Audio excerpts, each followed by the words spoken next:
Greetings, everybody tuning in, local, near, and far. This is your brother, Marcus Sankofa Nix, here on the History Heals Consulting Talk Series, yet again with another episode. This is season 2, episode 4.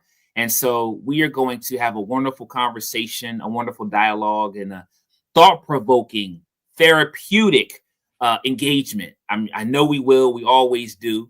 And so before we get into our conversation with our beloved, illustrious guest, just wanted to put forth a few things. Make sure you keep up with all of the wonderful things that we are doing with History Heals Consulting. You can check us out on Instagram at Marcus Sankofa Nix or at History Heals. Facebook, Marcus Sankofa Nix or at History Heals. We have our pages set up there. LinkedIn, Marcus Sankofa Nix. You can go there. And then on YouTube, you can check out this episode and all of our previous episodes as well. And for those who are perhaps tuning in for the first time or who are tuning in and you just need the reminder, this here is a space that is designed to foster therapeutic conversation on how history can be used as a vehicle to empower, uplift, and enhance our mental health, our wellness. This is a community here. And so we invite you to continue to support and tune in. And we hope that you gain something that is inspirational, uplifting, and moving. I'm honored and glad to be able to serve as a host of this illustrious platform here for our talk series. I'm a professor. I do a lot of work in the community. I am a father, a husband, and proud to be one who is a humble student of history. And so today, with the theme at hand, finding your people, genealogy as an act of healing, connection, and building family legacy, I'm honored to be able to engage in what I believe is a very timely, a very critical and essential and important conversation with someone who I consider an elder. And I know that some of us may feel a certain way about that, elder. Oh, I'm not old or I'm not a senior. But when I say elder, I mean that with the utmost respect. I mean elder in the sense of our community needs elders, those who have the wisdom, those who have gone before us, and those who can give us insightful guidance along the way. And so I'm honored and delighted to have none other than the Lajoy Mosby, who is going to be in conversation with me today. There she is right there. Mm-hmm. And so I have the utmost admiration and respect for her and the work she's doing. And we'll get into that in a moment. But just wanted to go down her bio and speak to some of the things that she has done and that she currently is doing in the community before we engage in our conversation today. So Miss Lajoy Mosby, MBA, serves as the National President of the Afro-American Historical and Genealogical Society, Incorporated, also known as AAHGS. She also serves as the Chapter President of the Central Maryland Chapter of AAHGS. Miss Mosby is a member of the National Genealogical Society, Incorporated, the Woodford County, Kentucky Historical Society, the Kentucky Genealogical Society, the Alabama Genealogical Society, and a charter member of the African American Genealogical Group of Kentucky. So she's doing a lot of Kentucky. Her personal research focuses on Alabama and Kentucky. Furthermore, in 2024, she was the recipient of the Frederick Douglass Leadership Award from the Sons and Daughters of the United States Middle Passage and the Distinguished Service Awards from AAHGS. She received the Board of Certification of Genealogists 2021, the Paul Edward Sluby Sr. African American Scholarship, and has completed courses at several genealogy institutes. And she has obtained a BS in microbiology, an MBA in health services administration from Howard University. Shout out to our HBCUs. And she's a vice chair of the Bronze Villagers, a local nonprofit that seeks to close the achievement gap for African American students in Howard County, where we reside. And so she is a life member of the National Black MBA Association and a Diamond Life member of Delta Sigma Theta Sorority. Shout out to our Deltas. I have many women in my family who are also Deltas. All right. So they always never hesitate to remind me. They always have the elephants, and the whole decor and whatnot. So shout out to them. But nevertheless, Miss Lajoy, glad to have you on the platform. Welcome. How you doing today? I am fine. Thank you. It's a pleasure to be here. And thank you for having me. No problem. No problem. I appreciate you very much. I appreciate the work that you're doing. And, I just want to get right into this conversation. You and I have had a number of conversations via phone. I've came to, a few of the AAHGS meetings, and I know you'll speak to this soon. There's a very big affair coming up, a very large conference that's going to be convening soon as well. You've been getting geared up and ready for. But this notion of genealogy, family history, family research, and Miss Lajoy, we're at a critical moment in time in this country, in this time period, in this generation, because of course we know that the erasure and the banning and the delegitimizing of our history and culture is under assault. It's under attack. Artifacts are being taken out of museums when they should be going into the museums. We see the struggles in the curriculum and the curriculum battles and the war that's being engaged with teachers trying to impart this empowering knowledge and history. Yet it comes with a lot of tension. We see even with the language, right? What we can say and what we can't say, and censorship. But one of the things that I've come across recently, Mr. Joy, is data and research that suggests that during the pandemic, COVID-19, there was a surge in genealogy and family history research. And when I went through some articles and kind of delved into perhaps why that was, one of the things was that with people getting sick and their health declining and people losing their lives and transitioning, many people felt as though tapping into genealogy and digging deep into their roots helped them have a clearer sense of self, helped them reconnect with perhaps some lost bonds with parents and family members and loved ones.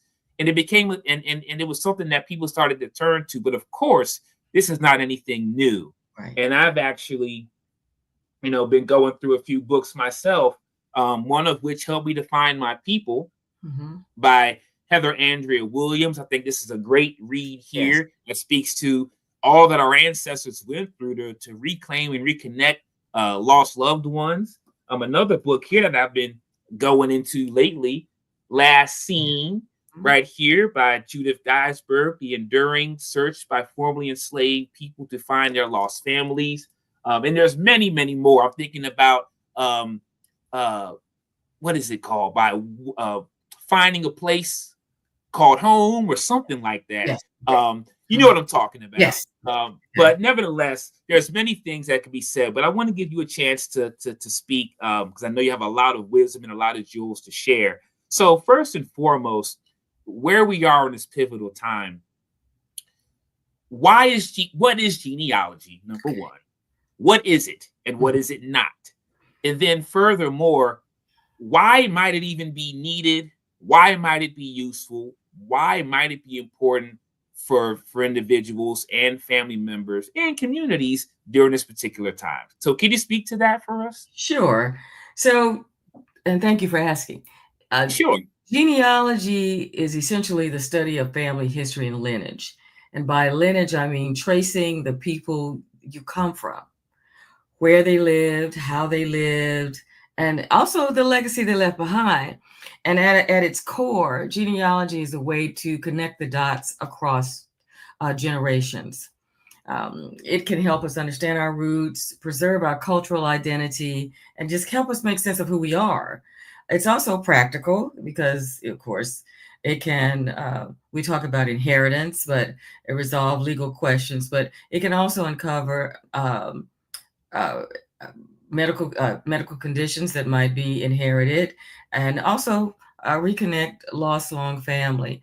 I think in this period of time, we will have to, as a community, take it upon ourselves to ensure that our history stays mainstream, stays visible, that is taught to the next generation, and quite frankly, taught to some of the current generation who may not know their own family history. When you talk about erasure, we often talk about it in more of a global or broad sense. But I think, like everything, it was the expression charity begins at home. It is important for I think families to know their own family history. It's wonderful for people to champion the uh, issues around our museums and our libraries and historical societies. But if you don't know your great grandmother's maiden name while you're doing that, I think something is missing. Mm, You need to start at home. You can do both, but you need to make sure that you can trace your own family as far back as you possibly can, and try to understand the contributions they made to the communities in which they lived. mm. That's powerful. And so, one of the things that I began doing, you and I have talked, and I've recently myself, Mr. Joy, started to really be intentional about learning about my family Mhm. history. Of course, oftentimes you would hope to try to get to loved ones and family members before they make their transition. Yes. And so I have a book here. And so all of the oral history interviews that I've done with my parents or family members, cousins, aunts, uncles, so on and so forth, I store them in here. And then, of course, I get out the good old recorder and record some of those conversations. And so when you say practicalizing it, like Yes. it could be very simple, very Yes. easy. We'd be surprised at how much we can capture or by just really listening in, um yeah, and being intentional about capturing and recording. We capture everything else, you record Yes. everything else. Yes. But then I think on the flip side, and this is why what I also wanted to unpack with you for the time we have today at our show, it's not always comfortable Yes. talking about our history. The trauma is there, the brutality is there. No, that's not all of our history, but Mhm. it's there. Um, there's some uncomfortable truths or Yeah. uncomfortable findings that may occur. And so I wanted you to also kind Mhm. of take us through how we can think about that Okay. as we go through the journey. I mean, is some people, I think even doing this research, I like to think about it as a form of resistance. Yes. And the reason why I say that is because, as you know, there were laws in place to keep us from coming together, Mhm. from keeping us from to convene. And one of the passages in the book Last Seen, there's a statement in there I thought was pretty powerful. It says, "quote Advertisements and ads were published and offered a counter narrative to a growing national amnesia about slavery." Mhm. So, as there's efforts to erase, I think we definitely have to be intentional about um, continuing to push forth our story. But I think you said something powerful. We got to also know our own people. We got to Yes. know how we situate ourselves Yeah. within the larger story. So the next thing I wanted to ask you is, um, like, tell me about your journey. How Okay. did you get into this? Mm. I know for sure you're passionate about it. You devoted a lot of time into this. What has it done for you? What have you uncovered? And I got a feeling Alabama and Kentucky's going to be a big part of that. Well, honestly, I got into this by happenstance. It had to do with the miniseries Roots. I was in Ah, college. We were watching Roots on television. We had heard of the book, but I had not read the book at the time. And as I was looking at the miniseries, it occurred to me that my great grandmother, who had only died 2 years before, would have known people who had been enslaved, like her parents, her aunts and uncles. And she never spoke about it. And I never had the good sense in 20 years that I knew her to ask about it. I asked my aunts and uncles about it. I really should have. I regret that I didn't interview my parents more and had more information like you have in your book. I have bits and pieces from my parents, but she never talked about it. So we know the names of her parents. That was not a secret, but I didn't have a sense of who she was as a young woman and her life. And it hit me like a brick. And so I began to, when I went home for the holidays, I started asking my grandmother a great deal about, her family. So I have lots of notes. I called my dad's mom and my great aunt, and just trying to, excuse me, gather as much information as I possibly could. So over the years, what have I found? So we talk about genealogy. I always say who begat who. And so we want to trace your direct lineage, but it's sometimes we now know that it's important to also research the collateral relatives, the aunts, the uncles, the cousins, because many times their lives can give you information on your direct relative. For example, on my dad's paternal side, Kentucky has been a blessing to me in terms of information. My dad's paternal side, there were some great great uncles that served in the Union Army. Camp Nelson was a major recruiting site for African Americans in the Civil War, and they were either in the 12th U.S. Colored Troops, and I've seen their pension records. I've had my hands on them down at the National Archives, and looked at what was going on in their lives at the time, what happened to them, who they married. I had one ancestor who actually died 90 days after enlisting. He was old, he was 42, and he got sick. And people don't realize that more people died from disease and just poor hygiene during the Civil War than they ever did from a bullet or saber. And so I'm still trying to figure out where he's buried. He died in his bunk. And I'm like, well, did they just throw people in a hole? Well, there's no military cemetery in that particular city that I can think of. And, I mean, embalming and everything just wasn't, it wasn't like they embalmed you, then we're going to drive you, put you on a wagon and take you back, because he's not buried at Camp Nelson. So I'm still looking for him. I have to do a better job of doing some research to figure out where he's actually buried, but things of that nature. So now I've uncovered former enslavers. I know where my family surname came from the first enslaver, not the last. But I can see the relationship between the last enslaver and family members after emancipation, even up until the 20th century. Family members worked for their family. I have cousins in Kentucky that know that family. The slave houses are still there. I can actually go on Google Earth and see the places where my ancestors probably lived on that property. I haven't met them yet. I hope to at some point. My cousins that live there at least know one of them. So because their grandmother worked for the family. So we are hoping to get more information for that particular line. For dad's maternal line, I know that my great grandfather was an entrepreneur. I know he brought the property that I spent every summer in 1903. I have those deed records. The man paid cash. He was an entrepreneur. There was a death notice that said he was a good man, a hardworking man. So Wow. those are the type of things that you learn with genealogy. On my mother's side in Alabama, my grandmother uh, wrote the colored column news for the newspaper for 45 years.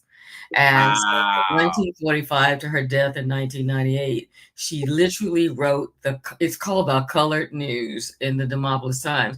So you can find out about people's weddings, who died, the tea parties. I'm in there, my brother, my family, all my aunts and uncles when they graduated from anything, and, the benevolent societies, what church programs. She literally documented a community for 45 years. Now, I think that makes her a rock star. Moms and uncles, that's just mom. Yeah. They don't think anything. I'm like, it is special. You don't understand. This is horrifically special.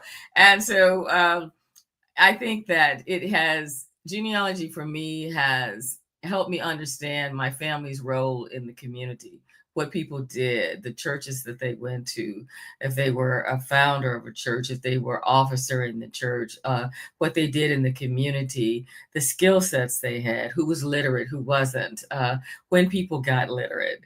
We talk about the period, how many generations from enslavement to college to higher education. You look at it on both sides and see, is it 2 generations, 3, 4, and the how the I'm sorry, the acquisition of property. So my family we weren't big landowners. Like, there are a lot of African American families that owned a lot of land and have lost that land over the years. There's been a significant land loss in African American families in the Deep South. My family owned houses in small towns. We were house people, so we owned. I can see where everybody on that particular block was a homeowner in 1910 or etc. And so there you get to see how people lived and just patterns in families that kind of set things in motion for future generations. So Wow. I love it. It's a passion. Yeah, for sure. And let me ask you this as an extension of the beautiful history that you laid out. And as you were sharing your family legacy, what did that do for you? Hearing those things, what kind of impact did it have on you? It was extremely positive. It helped me understand how we got to where we are. Okay. So my mother was the oldest of 8. Mm-hmm. All of them are college graduates, all HBCUs. 5 of those 8 finished their master's degrees. The other 3 started and didn't finish. My father and his twin brother, received their master's degrees from Columbia. So, how do you jump from enslavement to that? So I realized that on both sides of the families, I had grandparents that attended college. They didn't finish, but they attended. But they made sure that their children attended college. I had grandparents that finished high school. My great grandmother that I mentioned earlier was literate. I remember one of my aunts saying to me that it was a surprise to some of her friends that my great grandmother was literate. I was like, why? She said, because there were a lot of people who were born in the late 1800s, like my great grandmother was, who were not literate. So the fact that she read the paper every day, she was literate, she wrote. So the whole notion of, how quickly people learn to read and write after emancipation, some people went straight into it. And it made it a priority. And I'm from a Deep South family. The majority of our family didn't migrate north. We stayed south. Okay. So we were able to work in, over, around whatever Jim Crow was doing. And we managed to make lives for ourselves. And there are significant communities all over the South like ours. We're not an exception. This is one of the things I want to say. We're not an exception. I know a lot of families like my own, to different degrees. You have various levels of some educational and attainment and home ownership and things of that nature. And so it just allowed me to understand how we got here, Yes, Mhm. absolutely. It gives you context for where you are in place and space, and in time, and it explains perhaps some of the qualities that you have. I've uncovered some insightful things about my own history just from listening to uh, uncles, aunts, my own parents, and all of that. I thank you for sharing that. I definitely do. Um, One of the things that I wanted you to clear up or speak to is that I think sometimes when we think about what a genealogist does, Mm-hmm. and we think about what a historian does, Mm-hmm. and I um, sure I refer to myself as a historian, but I say that in the most modest, humble way, Mm-hmm. because as well as a researcher, Mm-hmm. what you uncovered today could be, who knows what you'll uncover tomorrow, Mm-hmm. and how that will affect what you have. Sometimes you have to unlearn stuff, or what you think oh, there's so much more to know, and there's so much more to get into as you uncover stuff and looking at things from different perspectives and vantage points. But what is there a difference Yes. between a genealogist and I know you're ready to go ahead and get it, so go ahead and take it. Tell us what the difference is, Mr. Joy. What's the difference between the two? Well, there is a difference, but sometimes they overlap. So Sure, bring it down. a genealogist focuses on tracing specific family lines and individuals. So names, dates, records, relationship. A historian looks at things more in a broader historical context, maybe events, movements, communities, culture. But the best genealogists or people who do genealogy also are historians of sorts, because you need to understand the time and place that your ancestors lived. That's why our organization is historical and genealogical. Okay. In my opinion, one should not do genealogy in a vacuum. You have to There you have go. historical context, and in terms of the time period and what was going on when your family, your ancestors were alive, or even when your living ancestors were younger. So you, as a genealogist, you need to understand history and need to be able to have some perspective on history as it relates to the people that you're doing research for. There are historians that will tell you that they're not a genealogist, that they are historians. They look at global concepts, not individuals, unless they're researching that particular individual. Say somebody's researching Du Bois or Frederick Douglass, but even so, they're also looking at that person in life over a period of time, but they don't necessarily consider themselves a genealogist. They're looking at the historical impact that person made to a larger society, if that makes Mm. sense. Mm-hmm. Yes, yes, it does. And Mm-hmm. and as I mentioned earlier, there's a spike in people doing family Yeah. history research. Ancestry, the subscriptions are increasing. People are pursuing those DNA kits, and different things like Yeah. that. I know Henry Louis Gates is finding what is it? What's Finding your roots. finding your roots, and Mhm. there's other things. Yeah. Mhm. And so I'm thinking about a lot of different things. But I'm really glad that you helped to distinguish the difference between what a historian is and what a genealogist is, Mhm. and how they overlap, and how they also were distinctly Mhm. different. Mhm. And so I appreciate you breaking that down. One of the things that I think that is important, and this is within the wheelhouse of both a historian and a genealogist, is research. Mhm. Now we have Google, and we have YouTube, and we have, oh, now we got artificial intelligence. We got all of this information that is at our disposal so easy, so quick. No. But I need you to talk to us, Mr. Joy, and tell us why we can't just stop there. We got to Right. go deeper. And can you please also break down, well, how, like, what is sound research? How do we, you know, um, make sure that the sources are credible, that Mhm. they're, that they're solid and Mhm. sound. Um, of course, they say there's no perfect source, but how do we research in the way that we need to research? What would you say to that? Sure. I think that so during the pandemic, a lot of, because we were at home, Hmm. and as you say, those commercials are there. And Ancestry is a support of our organization, but also Family Search, which is a All free right. database that has a significant amount of public records.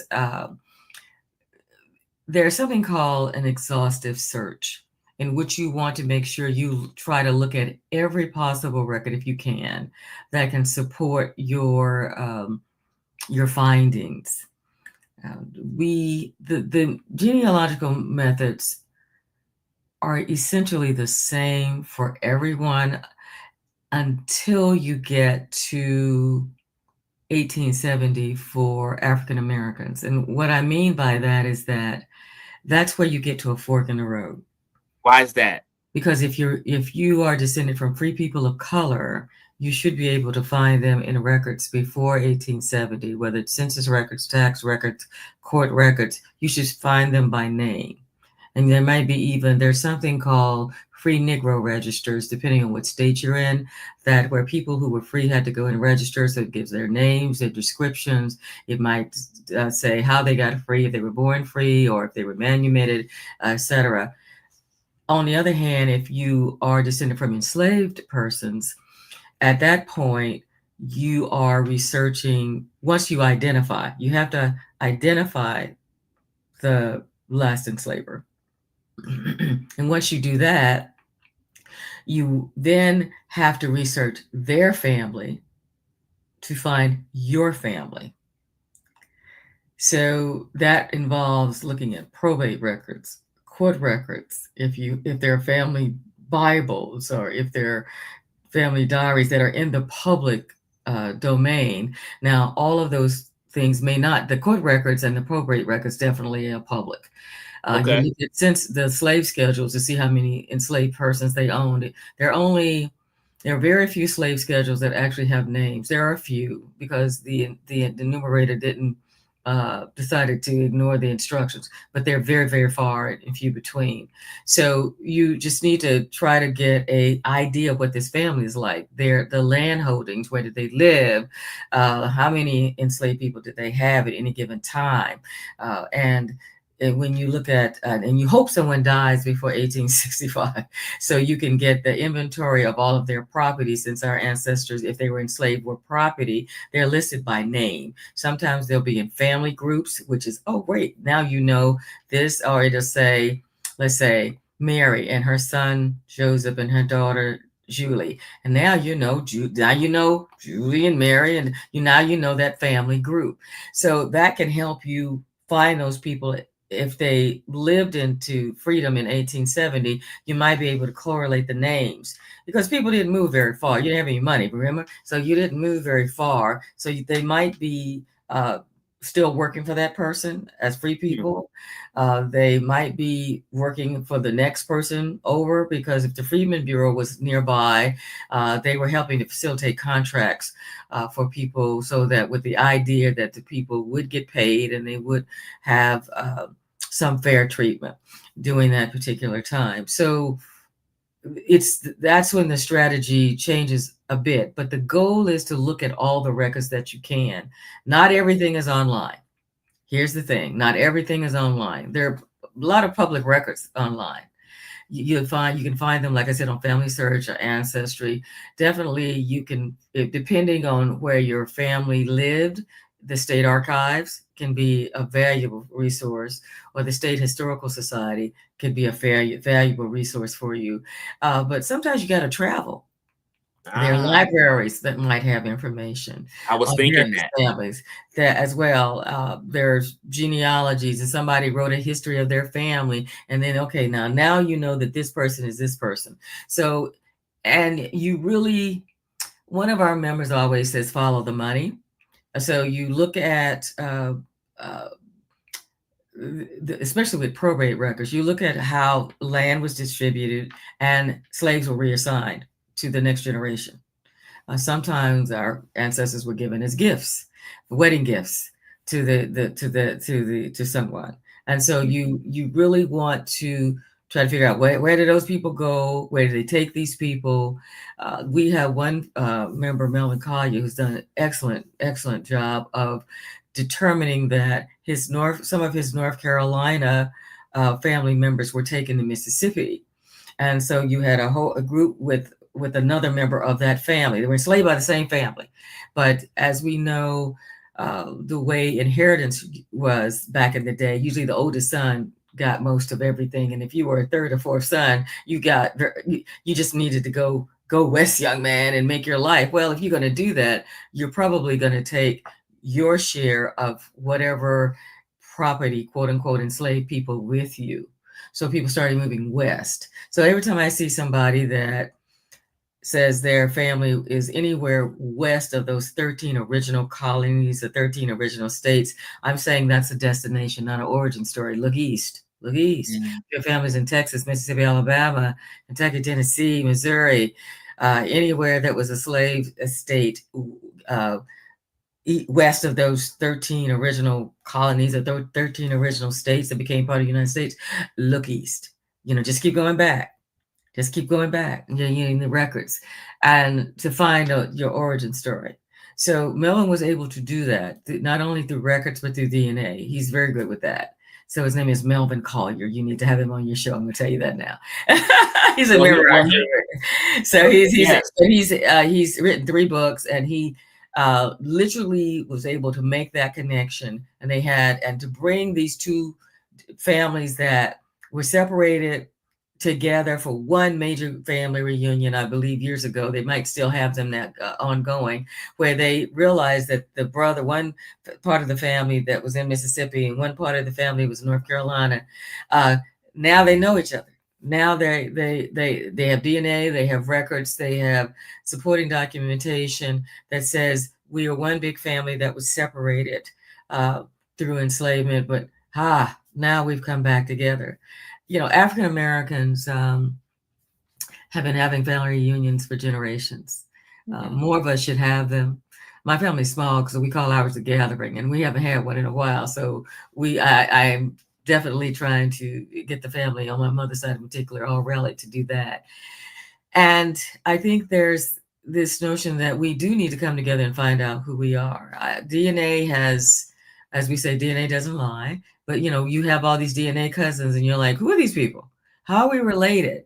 And so sometimes it takes collaboration, because you have people who are looking for their family. You're looking for your family. And it's like, hey, can we all work together? Now, on my mother's side, I have other relatives that are researching, that are descendants of my great-grandmother's siblings. So they're doing research. They're out in California.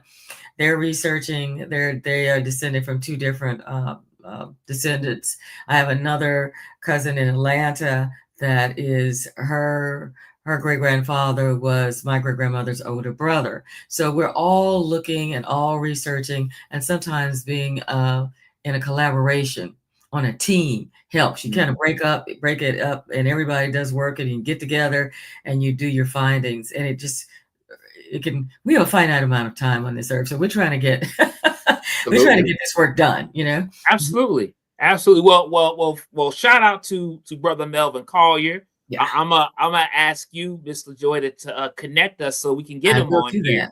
And also shout out to Miss Renee Harris, who's also watching via Facebook.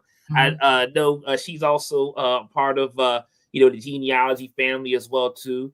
And anybody else who's tuning in. And I appreciate you really uncovering a lot of this in terms of research, the importance of doing genealogical work. And it is work. I'm not gonna lie, it's work. Yes, you just said you might have to travel. It might cost you some money. You got to be social and connect with other people. But I think the reward is great. But I gotta go here. I gotta revisit what I spoke to earlier in this conversation. Everybody may not be fond of what is uncovered. You do that DNA test and you see that you might have hey, what's going on, brother Sean? Good to see you, my man. you uncover some DNA and you see that you have some Caucasian or European blood in you, or you have some, something in you, and it's like, oh, well, hold up, I wasn't expecting that, or you find out that might have some more siblings than you thought you did. It's time to have a conversation with mom and dad, or you even find out. And this is what I've heard. I know you've heard stories too, and not to make light of it, this is real. Finding out that your parent, after all these years, after all this time, is not your real biological parent. Yeah. So I don't want to romanticize this and act like, in doing this, that's right, Brother Jod, like that it's always peaches and cream. It's always right. So how, like, some of us might be gung-ho about it, some of us might be teetering and on the fence about it, some of us might be afraid to even revisit some of this history. What would you say to that? Like, it's complicated. It's very complicated. Yes. I say speak to that. I say be brave. Okay. Be brave and walk forward, into this, with your eyes open, knowing that you may have there's always some surprise. When my brother and I did the DNA, we were like, okay, we don't see any other siblings here. We're good. So, and because my father was an identical twin, my cousins show up as half siblings, but we know they're not because we know whose children they are. But here we go. So the reality of it is I think you have to be prepared that this might occur. We had one of our colleagues, we had a workshop pre-COVID on the emotional side of DNA. And we had a panel of genealogists to talk about that. And one of them, who lives out our way, found out that his father he tested his parents and came to the realization that his father was not his biological father. He was fortunate enough to meet his biological father, but he said he had to work through what he thought was shame and embarrassment and just perhaps sorrow that this person who he had looked up to and had embraced was really not his dad. And the man that was his father did not know that he was his child. And so he got to meet his half siblings and they were like, oh yeah, you're one of us. We all look alike here. And it was just he said you work through it. I believe. I think it's interesting. I was doing a presentation and a young woman told me, she said, well, we found this person. And when she told me the amount of what we call centimorgans that they had found, and I said, this is on your brother, whose child? I was like, that's somebody's child. I remember later on, I saw her later. She said, yeah, this is an older brother who's happily married with kids, who found out now that he has a kid, that he didn't know about. And I think the idea is, do you introduce yourself into that family or not? You might not. There is a show on Brigham Young television called Relative Race, where people who are either adopted or et cetera go out to find their families. And it's kind of like The Great Race, but with genealogy. And there is a prize of $50K if you finish the race successfully. But you meet your you meet your relatives along the way. People meet their fathers, they meet mothers, they meet sisters, they meet brothers. Sometimes it's people who were children and put in foster care and separated from other siblings or parents, and now they're reconnecting. It's a really interesting show, and it comes on, like I said, Brigham Young, BYU television. And little clip right there. Yeah. And so it's interesting to see people find out if they want to know if their parents are still alive. Sometimes they are, sometimes they're not. Sometimes you get to the point where there's a relative that's not ready to meet you, because if I gave you up for adoption 35 years ago and I've moved on with my life, I may not be ready to meet you right now, but the kids might, or the grandkids might. And they might say, well, mom's not ready to meet you, but I want to know who you are. Sure. So I've seen that as well. I think you get a whole, it hits the spectrum. So I don't think people should be afraid of doing genealogy. Yeah. I think because there's so many wonderful things that you can find. Say you are a musician and you didn't know you had an ancestor who was perhaps on the Chitlin circuit years ago. So maybe that affinity for music has gone down through the generations. And what exactly is the Chitlin circuit? For those that may not know, Oh, can you briefly speak about what that right. might The be? Chitlin circuit was where the places where Black entertainers actually performed all over the South, but we were prohibited from being able to perform in major venues. You had this. You were going from place to place all over perhaps the South and maybe other parts of the country where these were all Black venues where you could perform. It's referred to as the Chitlin circuit.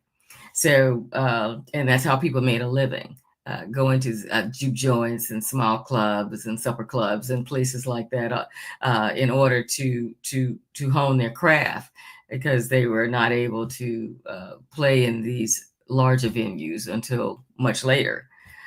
So I think that you look at sometimes people do feel like talent is inherited. You find that you didn't know that you had an ancestor that was an artist. May not have been, it may be a collateral relative, maybe a cousin or an uncle. I look at some of the folk art that people do down south, and I wonder sometimes if their relatives really know that, now this art is in museums and art galleries, and do you know that this is your person, that this was, and if you have an affinity toward art, you can see where this comes from. Or maybe the idea, when I was growing up, science was a big thing. So you could, the whole, this notion of, I know that we push STEM and STEAM now. When I was growing up, a lot of kids science was the thing. Either if you pursued higher education, sometimes you either went into science, at least in my family, went into science, or you did education or business. It's one of the three, or you combined them. And so science was the thing. And so, we have this affinity, I think, as a people for things that are scientific. I think we have this affinity for art and for writing and for music and beyond. I think sometimes we just need to get in touch with some of these inherent things that our ancestors were doing, perhaps in small communities, and in the small ways. You may find that you had an ancestor that wrote poems, or wrote, and they were never published, and you hope nobody threw them away, or that somebody was a photographer, and you have all these negatives or these actual plates in a basement somewhere that somebody's getting ready to get rid of, and you're like, no, don't do that. Let's figure this out. Sometimes I think that especially if this was a relative that didn't have children, maybe this was an uncle or aunt, and now you are cleaning out the house and people throw stuff away. Sometimes people don't realize what they have. I remember reading about Tell someone's me about it. photo album that ended up in the trash somewhere in New York, and somebody passed by and saw it, and this whole family's life was there. We see stuff ending up ends up in eBay, where when people die, and photographs, now they're for sale, your family history. So I think we have to be mindful of our family history as well. Yeah. Mhm. It's funny. What I know about my family history, my mother is from Wadesboro, North Carolina, Anson County. And then my father's from South Side of Chicago.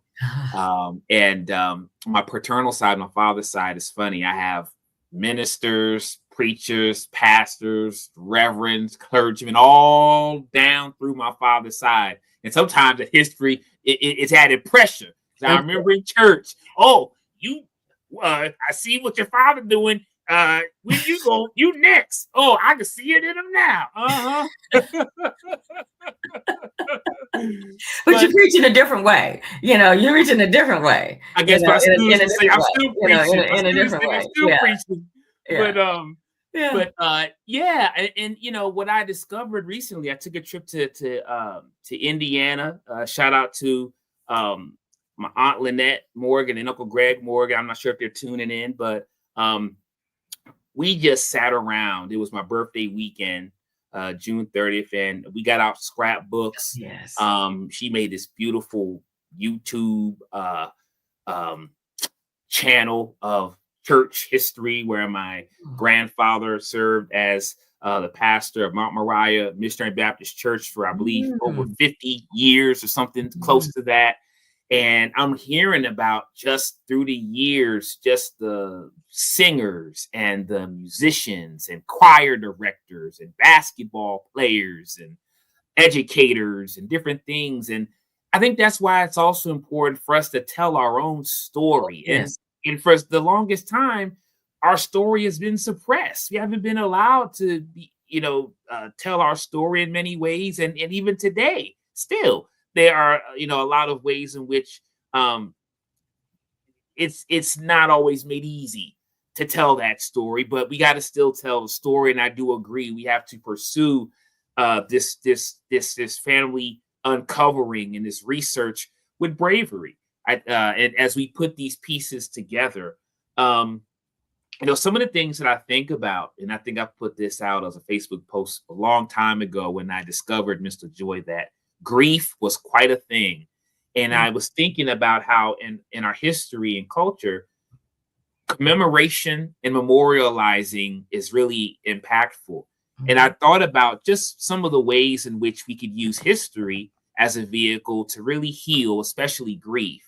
And with this conversation really being centered around, yet again, finding your people, genealogy as an act of healing, connection, and building family legacy. Some of the things that I thought about, and those tuning in, these are things that we can consider as we're even trying to, keep memories of our ancestors alive, or tap into their essence, or just continue to just, embrace who we are. We can create an ancestral altar. Oh, yes. We could establish new traditions. We can make photo albums, or do scrapbooking, visiting those grave sites and keeping those tombstones and things intact, creating a social media platform to continue to put out images and to uphold, their legacy. Start up a business. I know people who have actually started businesses and have had the name of their ancestor or their brother or their father or mother as part of the name. Yeah. Reminisce about funny times, name something, and we know, junior, senior, that's something as well. Write a book about their legacy, honor them through art and music, as you just alluded to. Create a slideshow, document their story, tell their story, join a cause, or just simply say their name. Yes. And so there's plenty of other things, but these are just some seeds that I just wanted to share. But I know we don't have too much more time left, but tell us a little bit about what's coming up in terms of this this convention. I know Brother Ja had put that up, and Brother Ja, if you're able to, I know you in your bag, my brother, you doing your thing, putting the images and stuff up. If you could put that back up, and Mr. Joy, speak to what's to come with the convention and what some other resources could be for people trying to get started. Sure. So first of all, let me tell you a little bit about AAHGS, and then I know we have a brief time. The Afro-American Historical and Genealogical Society Incorporated began in 1977 in Washington, D.C. We have 33 chapters nationwide. We have a few thousand members nationwide, and we have been having national conferences this is our 46th conference. We had 5 years of virtual conferences from 2020 to last year due to the pandemic, and so we're coming back in person this year in Charleston, South Carolina, October the 9th through the 11th. All of the information is on our website at aahgs.org. You'll find registration. You see who our sponsors are. The whole program is there. And also there, you can find everything about the conference.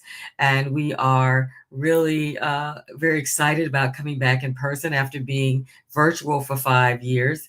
Many of our members are like, when are we coming back live? We want to see each other. And people always find some cousin. I never go. I go to genealogy conferences all the time. I never meet a DNA cousin. We have members like, I'm related to him and her and her. I'm like, really? And nobody's related to me. I'm like, okay, I'm going to keep looking. But it's a wonderful time to learn, to network, to share. We have some pre-conference tours. The International African American Museum, of course, is in Charleston. They are partnering with us to do some scanning of documents that people can bring, and it's just going to be a really great experience, and I'm just so looking forward to it. And we invite you to join us. As we say, everything is on the website. All of the information that you need to know is right there. And we'd love to have you in Charleston with us in October. Someone said, that's HBCU homecoming time. I said, you can't get around it. I said, October is Family History Month, which is why our conferences tend to be in October. And so, but we're going to push on, and we just want as many people to come as possible. We think you'll enjoy it. Absolutely. And I know it's going to be rich. I mean, South Carolina, International Yes. Museum of African American History. I'm thinking about Low Country and Gullah Geechee. Yes. And I'm thinking about how back during enslavement times, the strength of the Black presence being there, saying that I think the historians have concluded that, Blacks and African Americans outnumbered white folk. And in many places, especially in many places in Charleston, perhaps as well, and the slavery in Charleston has had its own kind of unique vibe, because it was the task system as opposed to the gang system that was used in other parts of the Deep South. But that's a topic for another show. I will say that there's significant African American history in Charleston. There are great places to research there. If you are starting out, you can go to our website and look in the resources tab. We have Genealogy 101, and there's information there to help you get started with your own genealogical journey. We encourage people to do it. We encourage the whole families to do it. Get the kids involved. You can print off. We have charts and that you can print off or to create pedigree charts, family group charts, all types of things that you can help you get started with your family genealogy. It is, I warn you, it's addictive, but it's okay. You can be up to 3 o'clock in the morning doing research, because it gets you. But we really want people to learn how to do it correctly and not get frustrated with it. And you can do it. There's something incredibly satisfying about researching your family. So the latest federal census is 1950. So you start in 1950 and you work your way back. You always start with yourself. You never start in the past and go forward. You start in the present. Always start in the present. Start with yourself, because you know who you are. Hopefully your parents are your parents, and then you keep going back. Who's their parents, who begot who, as I say. And you keep going as far as you can go. There are African Americans in this country that can trace their family back to 1600s. I'm thinking perhaps even the 1500s because of Florida, because Africans were in Florida in the 1500s. And Florida had a very different, the Spaniards had a very different relationship with slavery. So there should be people, Florida, maybe in the Bahamas, that maybe have some 1500s roots. But we know there are people who can trace their family back to the 1600s. And 5 to 8, and I know we got a very short time, 5 to 8,000 men, free and enslaved, served in the Revolutionary War. You got Black men who served in the Revolutionary War. People might not even know this as relatives. So we have their names. So we keep looking, there's making that connection. Well, you know what? I thank you for sharing that. And I just see it right now. Mr. Joy, go on, get your calendar out, because we're going to have to definitely get you back on here. I mean that for sure. I want you back, and I also definitely would love to have some of your genealogical colleagues, on as well too, if they're, willing to come. As we get to an end and as we conclude, and time always flies, I'm loving this conversation. I really thank you so much for being on here. Mr. Joy, you didn't have to, but you did. And I love the website too. I'm not sure who's hooking up that website, but yeah, they doing a good job. So shout out to the webmasters as well too. As we get to an end, I want to just raise up a quote from Dr. Joyce King, the historian, author, professor. She says these words, quote, "African American experiences serve as a pedagogical tool and an educational model, indispensable not only to heal the Black community, but also for the health and wellness of everyone in society.